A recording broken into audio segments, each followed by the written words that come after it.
start.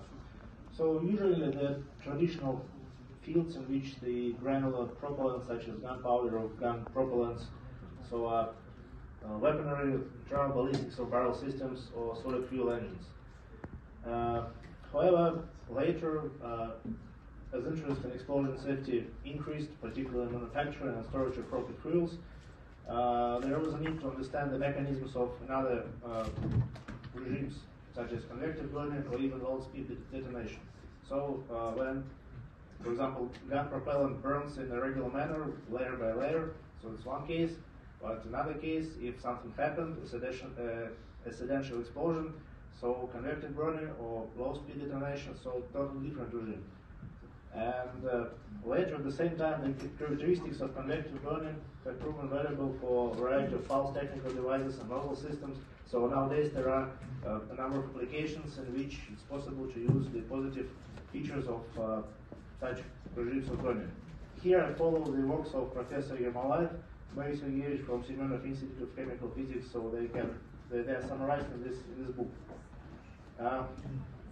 As for numerical simulation, if we need to simulate the propagation of convective burning waves or low-speed detonation, we can rely on hyperbolic numerical models that are characterized by correct description of wave propagation.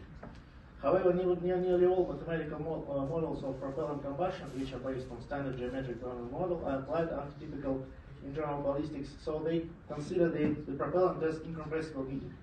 However, for high pressure, high density charges, this assumption may be not valid, and we should take into account the compressibility of the propellant.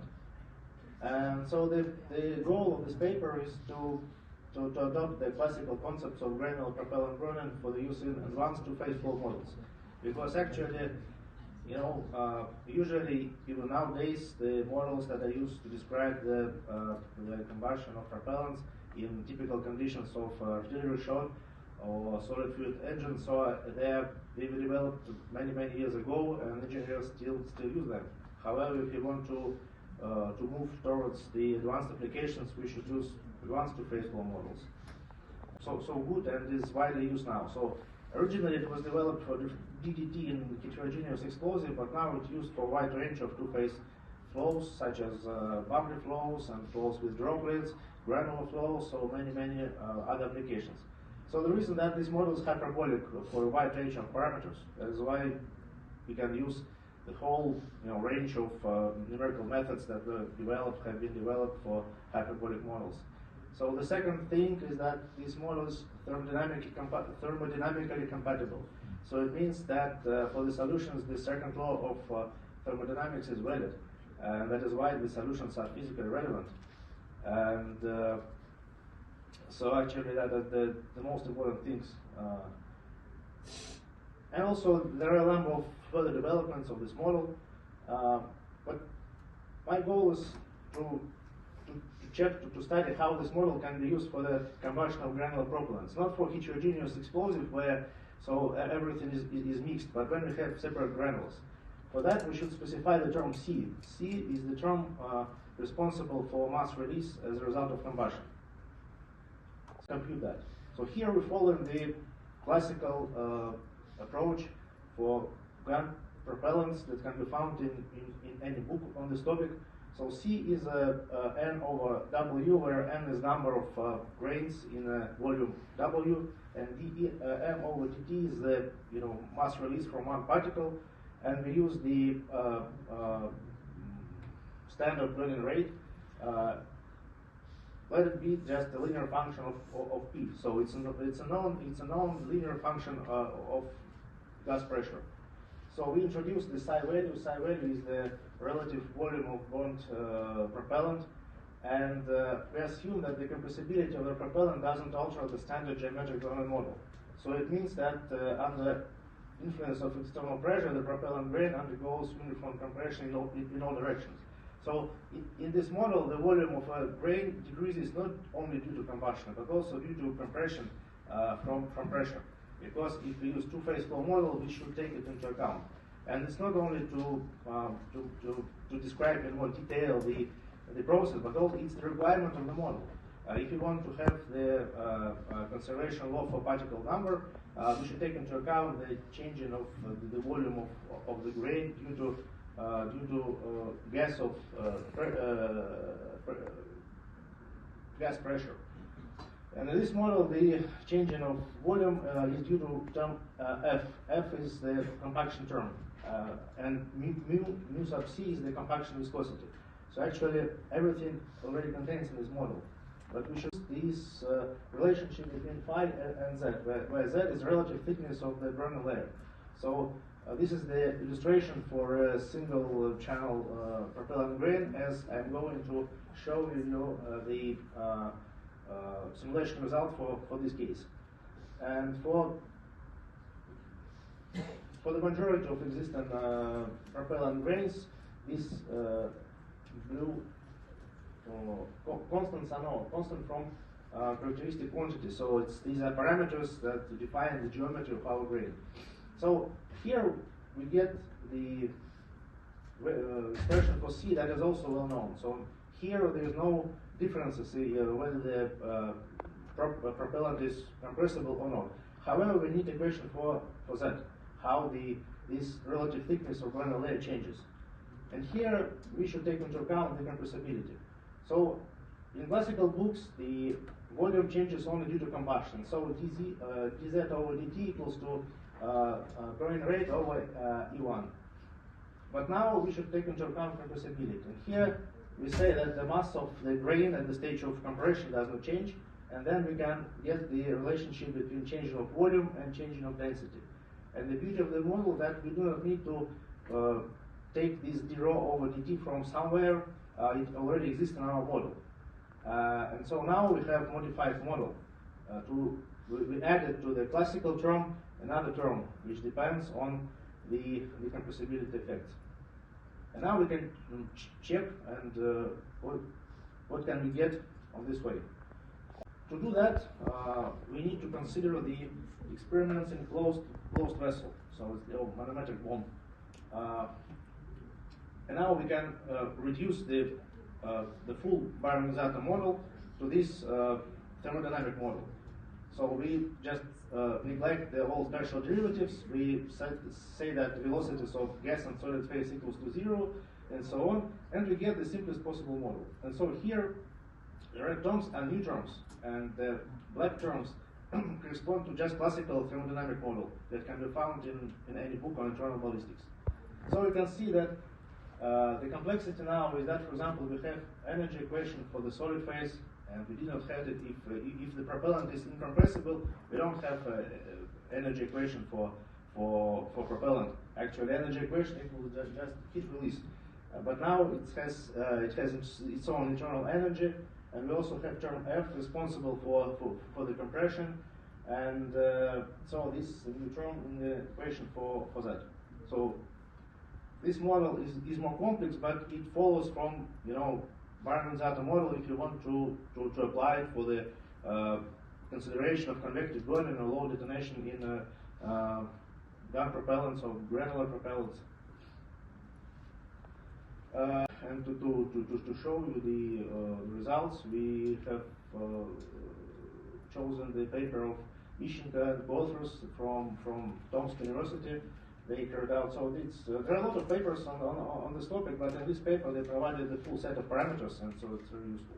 So they considered the setup with manometric bomb, and they considered different charges of one channel gun propellant with different initial volume fraction, and so here are the parameters. So the most important here for us is impulse of burn gas pressure,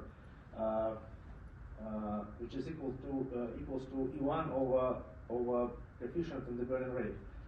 And we just check that if we neglect the compressibility, so if you skip this term F, the model will be just incompressible one. So we just check that we understand everything correctly, and we can get the same results as a classical model. But after that, we took into account the compressibility effect. To start simulation, we should define the necessary parameters. First of all, compaction viscosity mu, and also parameters in the equation of state. So now our propellant is a weakly compressible media, and we should have parameters in the equation of state. So we checked, so it is known from, for example, this well-known in Russia book of Rusyak and Dushakov that typical range of Young's modulus for peroxide powder is between 10 to the third, 10 to the fourth megapascal. And using the expression for speed of sound that can be deduced for the Stichting gas equation of state, it's possible to to get to just parameters of the equation of state for the peroxidine, well, reasonable enough. So we took gamma 2.5 and E sub 0 10 to the 9th power, so 1 gigapascal as the equation of state for our peroxidine. And then started our simulation, but we also took the volume fraction of propellant greater than in those experiments, because for sure the compressibility effects can be visible for higher pressures, so they are very low for low pressure. And so you can see in this simulation we get the changing of pressures, of density, so this green curve. And the question is, what's the difference in case of in comparison with incompressible case? So the right plot show you that dots correspond to classical internal ballistic simulation, and the green curve correspond to the compressible propellant. And it looks like the difference is very low. But the problem is that we should rely on integral parameters. So if you experimentalist in this field, you know that the most important, one of the most important parameters is the area below this pressure curve. And the problem that if you take into account compressibility of the propellant, this area below pressure curve changes, and that's not correct. That's because the burning rate that is used now, it was adjusted in the assumption of incompressible propellant, but now our propellant is compressible, and so the idea was to adjust it, take into account compressibility. So now we have new equation for relative thickness of propellant, and we integrated over the burning time, and say that integral under curve, so this integral from gas pressure dt should still equals to Ek, so this impulse of burning gases. But for that, our burning rate coefficient should be different, and it can be found from this equation. So integral in the right hand side depends on unknown new burning rate coefficient that take into account compressibility. And so using iterations, we can solve this equation and find new burning rate coefficient. So this curve corresponds to the red line corresponds to new burning rate coefficient. So it differs about 6% in comparison with the standard one.